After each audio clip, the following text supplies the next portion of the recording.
I have the honor to welcome to the United Nations His Excellency Donald Trump, President of the United States of America, and to invite him to address the Assembly.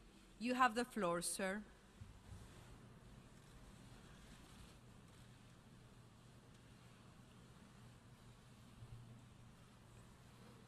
Madam President, Mr. Secretary General, world leaders, ambassadors, and distinguished delegates, 1 year ago I stood before you for the first time in this grand hall.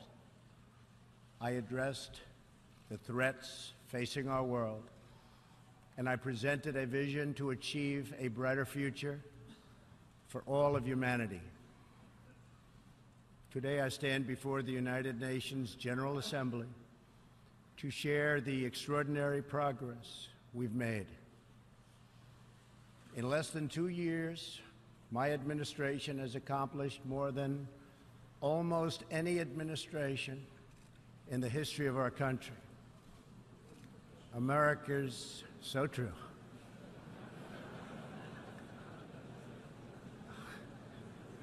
Didn't expect that reaction, but that's okay.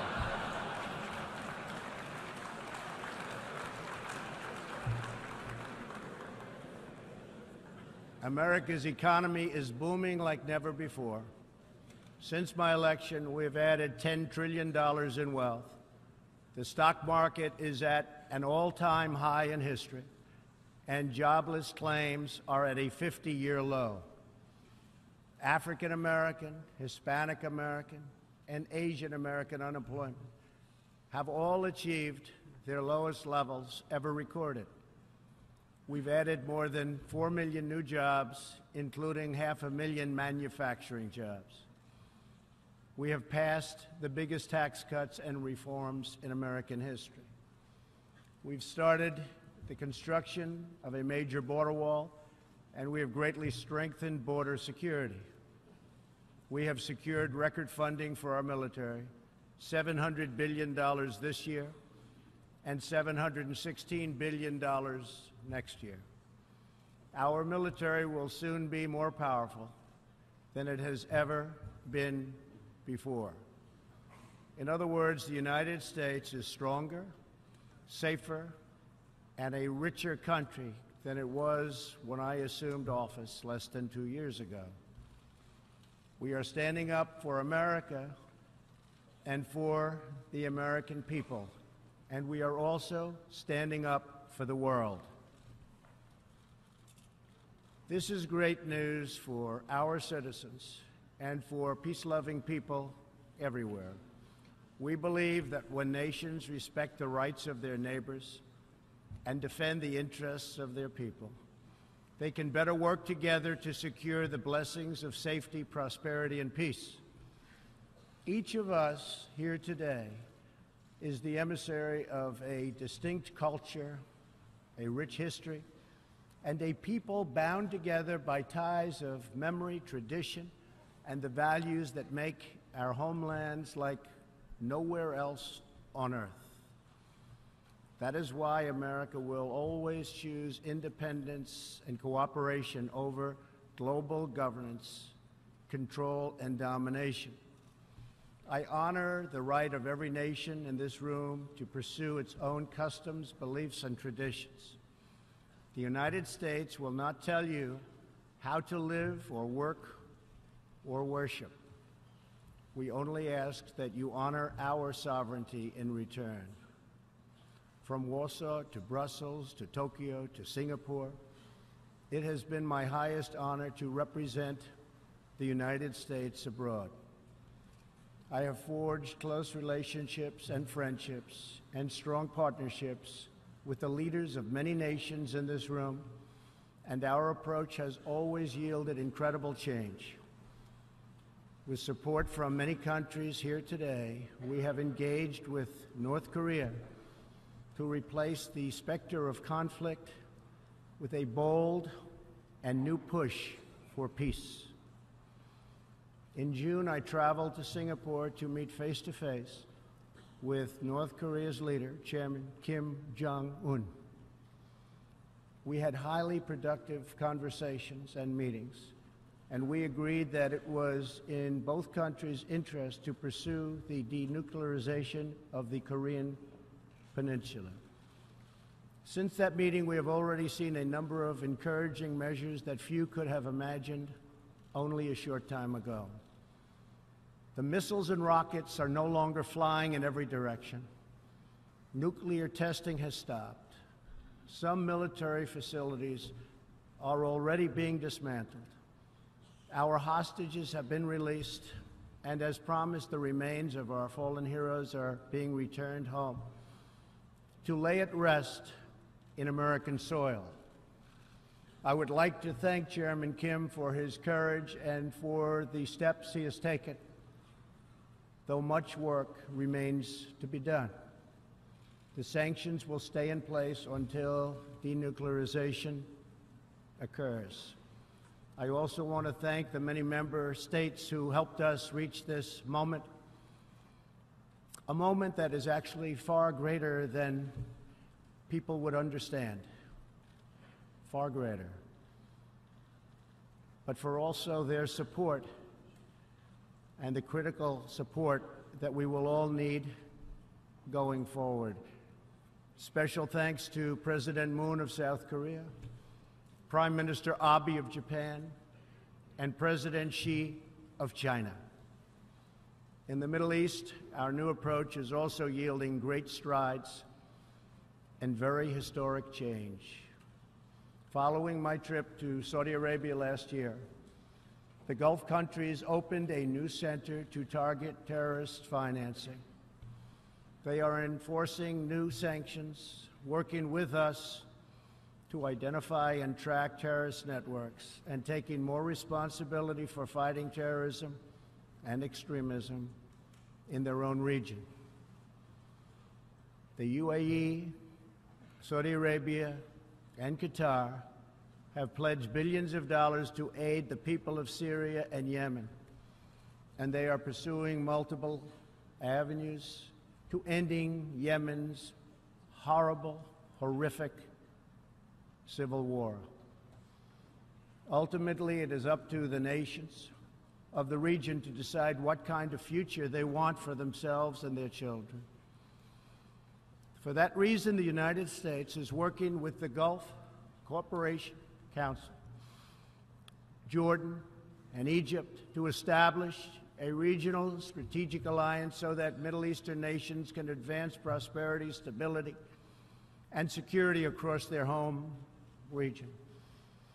Thanks to the United States military and our partnership with many of your nations, I am pleased to report that the bloodthirsty killers known as ISIS have been driven out from the territory they once held in Iraq and Syria. We will continue to work with friends and allies to deny radical Islamic terrorists any funding, territory, or support, or any means of infiltrating our borders. The ongoing tragedy in Syria is heartbreaking. Our shared goals must be the de-escalation of military conflict, along with a political solution that honors the will of the Syrian people. In this vein, we urge the United Nations-led peace process be reinvigorated. But rest assured, the United States will respond if chemical weapons are deployed by the Assad regime. I commend the people of Jordan and other neighboring countries for hosting refugees from this very brutal civil war. As we see in Jordan, the most compassionate policy is to place refugees as close to their homes as possible, to ease their eventual return to be part of the rebuilding process. This approach also stretches finite resources to help far more people, increasing the impact of every dollar spent. Every solution to the humanitarian crisis in Syria must also include a strategy to address the brutal regime that has fueled and financed it.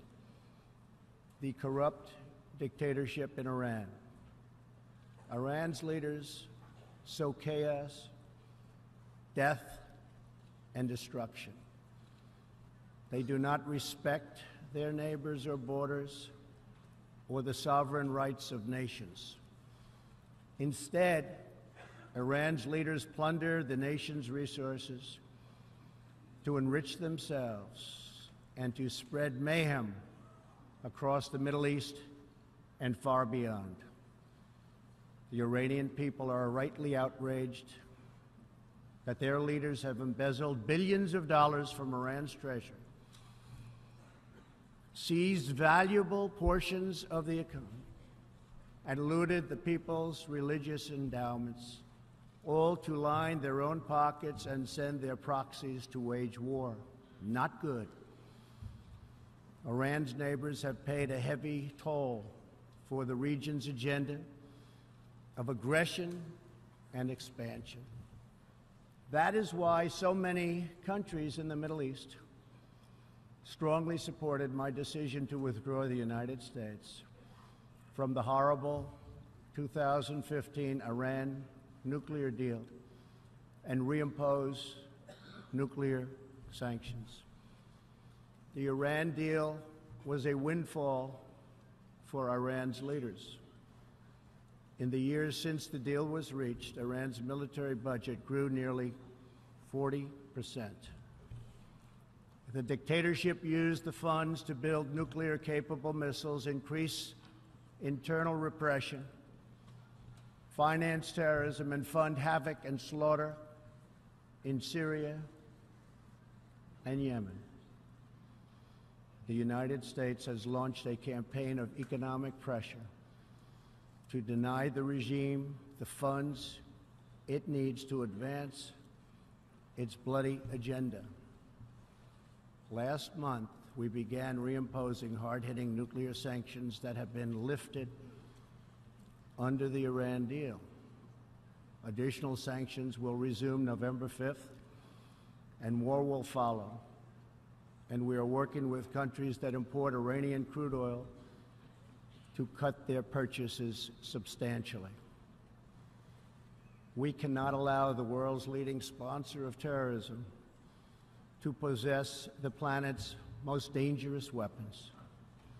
We cannot allow a regime that chants death to America and that threatens Israel with annihilation to possess the means to deliver a nuclear warhead to any city on earth.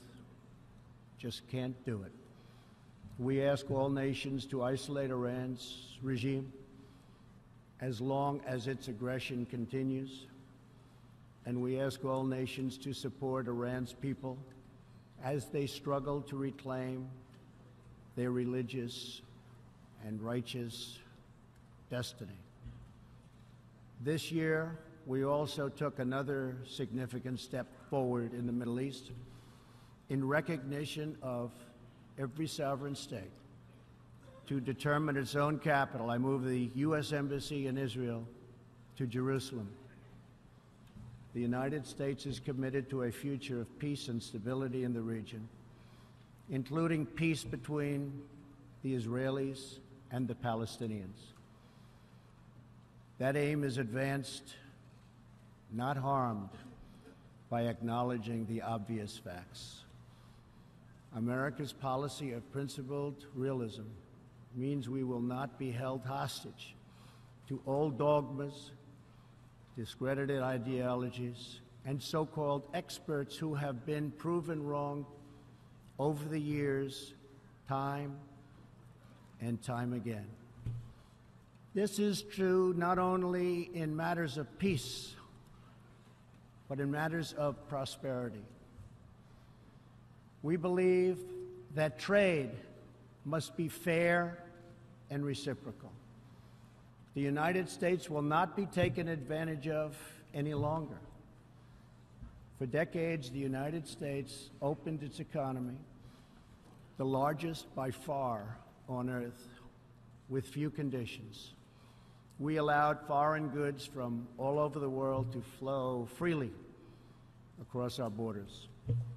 Yet, other countries did not grant us fair and reciprocal access to their markets in return. Even worse, some countries abused their openness to dump their products, subsidize their goods, target our industries, and manipulate their currencies to gain unfair advantage over our country. As a result, our trade deficit ballooned to nearly $800 billion a year. For this reason, we are systematically renegotiating broken and bad trade deals. Last month, we announced a groundbreaking U.S.-Mexico trade agreement. And just yesterday, I stood with President Moon to announce the successful completion of the brand new U.S.-Korea trade deal. And this is just the beginning. Many nations in this hall will agree that the world trading system is in dire need of change. For example, countries were admitted to the World Trade Organization that violate every single principle on which the organization is based. While the United States and many other nations play by the rules, these countries use government-run industrial planning and state-owned enterprises to rig the system in their favor.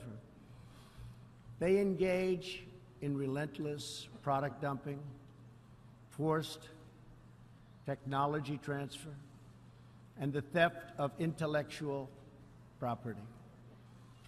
The United States lost over 3 million manufacturing jobs, nearly a quarter of all steel jobs, and 60,000 factories after China joined the WTO.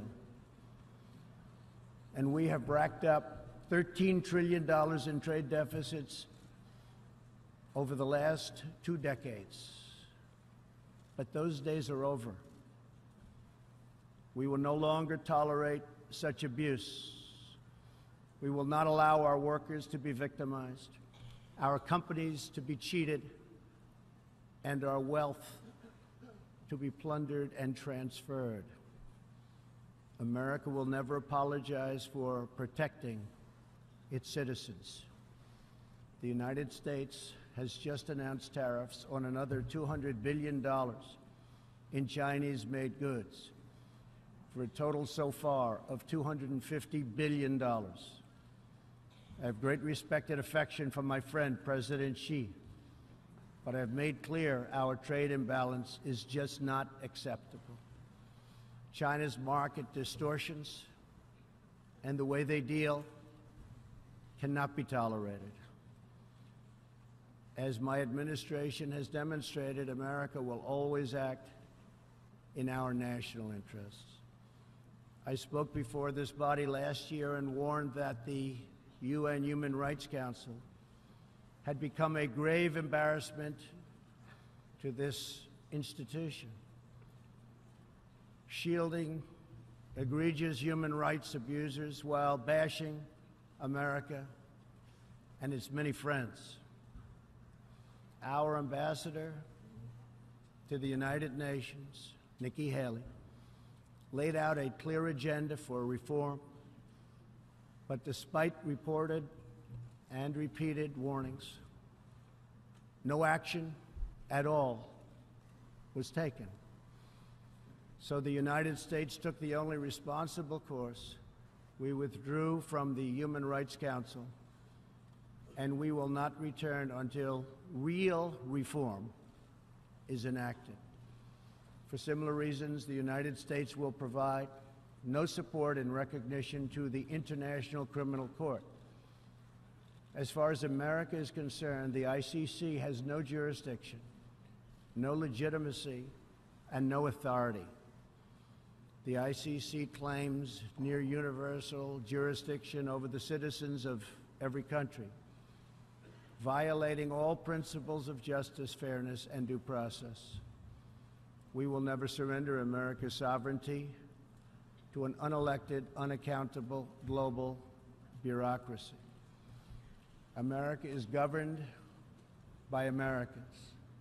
We reject the ideology of globalism, and we embrace the doctrine of patriotism. Around the world, responsible nations must defend against threats to sovereignty, not just from global governments, but also from other new forms of coercion and domination. In America, we believe strongly in energy security for ourselves and for our allies. We have become the largest energy producer anywhere on the face of the earth. The United States stands ready to export our abundant, affordable supply of oil, clean coal, and natural gas. OPEC and OPEC nations are, as usual, ripping off the rest of the world. And I don't like it. Nobody should like it. We defend many of these nations for nothing, and then they take advantage of us by giving us high oil prices. Not good. We want them to stop raising prices. We want them to start lowering prices, and they must contribute substantially to military protection from now on. We are not going to put up with it, these horrible prices, much longer. Reliance on a single foreign supplier can leave a nation vulnerable to extortion and intimidation. That is why we congratulate European states such as Poland for leading the construction of a Baltic pipeline so that nations are not dependent on Russia to meet their energy needs. Germany will become totally dependent on Russian energy if it does not immediately change course. Here in the Western Hemisphere, we are committed to maintaining our independence from the encroachment of expansionist foreign powers. It has been the formal policy of our country since President Monroe that we reject the interference of foreign nations in this hemisphere and in our own affairs.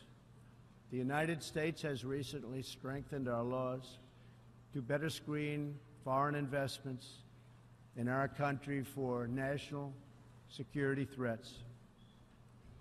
And we welcome cooperation with countries in this region and around the world that wish to do the same. You need to do it for your own protection. The United States is also working with partners in Latin America to confront threats to sovereignty from uncontrolled migration. Tolerance for human struggling and human smuggling and trafficking is not humane. It's a horrible thing that's going on at levels that nobody has ever seen before. It's very, very cruel. Illegal immigration funds, criminal networks, ruthless gangs, and the flow of deadly drugs. Illegal immigration exploits vulnerable populations, hurts hardworking citizens, and has produced a vicious cycle of crime, violence, and poverty.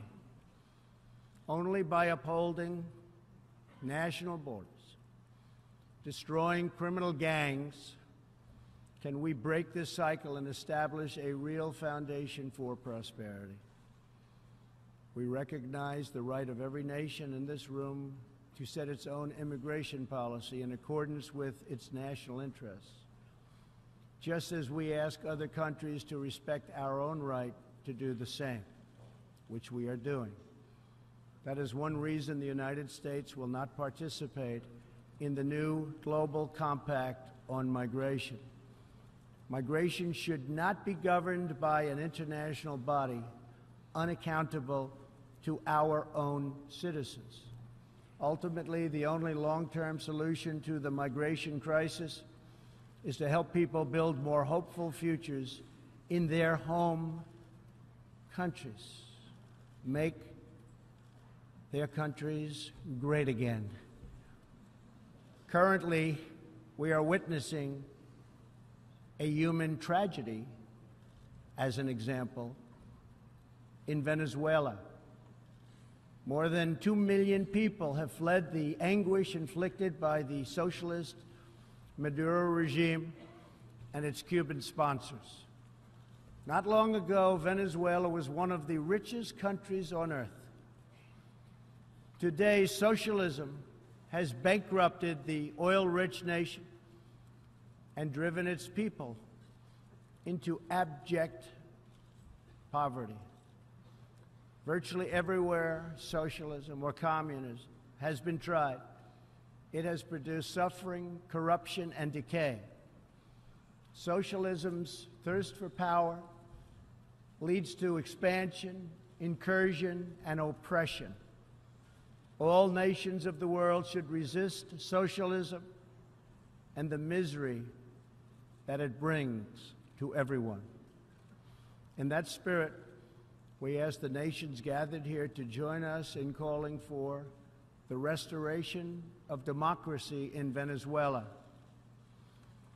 Today we are announcing additional sanctions against the repressive regime, targeting Maduro's inner circle and close advisors. We are grateful for all of the work the United Nations does around the world to help people build better lives for themselves and their families. The United States is the world's largest giver in the world, by far, of foreign aid. But few give anything to us. That is why we are taking a hard look at U.S. foreign assistance. That will be headed up by Secretary of State Mike Pompeo. We will examine what is working, what is not working, and whether the countries who receive our dollars and our protection also have our interests at heart. Moving forward, we are only going to give foreign aid to those who respect us and, frankly, are our friends. And we expect other countries to pay their fair share for the cost of their defense. The United States is committed to making the United Nations more effective and accountable. I have said many times that the United Nations has unlimited potential. As part of our reform effort, I have told our negotiators that the United States will not pay more than 25% of the UN peacekeeping budget. This will encourage other countries to step up, get involved, and also share in this very large burden. And we are working to shift more of our funding from assessed contributions to voluntary, so that we can target American resources to the programs with the best record of success. Only when each of us does our part and contributes our share can we realize the UN's highest aspirations. We must pursue peace without fear, hope without despair, and security without apology. Looking around this hall, where so much history has transpired, we think of the many before us who have come here to address the challenges of their nations and of their times. And our thoughts turn to the same question that ran through all their speeches and resolutions, through every word and every hope. It is the question of what kind of world will we leave for our children, and what kind of nations they will inherit. The dreams that fill this hall today are as diverse as the people who have stood at this podium, and as varied as the countries represented right here in this body are, it really is something. It really is great, great history. There is India, a free society, over 1 billion people, successfully lifting countless millions out of poverty and into the middle class. There is Saudi Arabia, where King Salman and the Crown Prince are pursuing bold new reforms. There is Israel, proudly celebrating its 70th anniversary as a thriving democracy in the Holy Land. In Poland, the great people are standing up for their independence, their security, and their sovereignty. Many countries are pursuing their own unique visions, building their own hopeful futures, and chasing their own wonderful dreams of destiny, of legacy, and of a home. The whole world is richer. Humanity is better because of this beautiful constellation of nations, each very special, each very unique, and each shining brightly in its part of the world. In each one, we see awesome promise of a people bound together by a shared past and working toward a common future. As for Americans, we know what kind of future we want for ourselves. We know what kind of a nation America must always be. In America, we believe in the majesty of freedom and the dignity of the individual. We believe in self-government and the rule of law, and we prize the culture that sustains our liberty, a culture built on strong families, deep faith, and fierce independence. We celebrate our heroes. We treasure our traditions. And above all, we love our country. Inside everyone in this great chamber today, and everyone listening all around the globe, there is the heart of a patriot that feels the same powerful love for your nation, the same intense loyalty to your homeland. The passion that burns in the hearts of patriots and the souls of nations has inspired reform and revolution, sacrifice and selflessness, scientific breakthroughs, and magnificent works of art.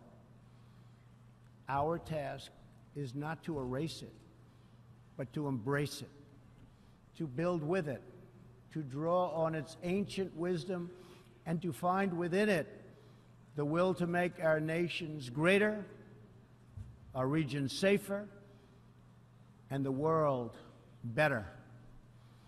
To unleash this incredible potential in our people, we must defend the foundations that make it all possible.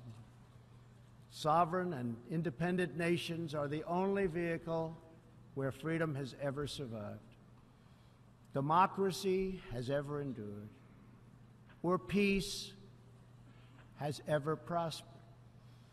And so we must protect our sovereignty and our cherished independence above all. When we do, we will find new avenues for cooperation unfolding before us. We will find new passion for peacemaking rising within us.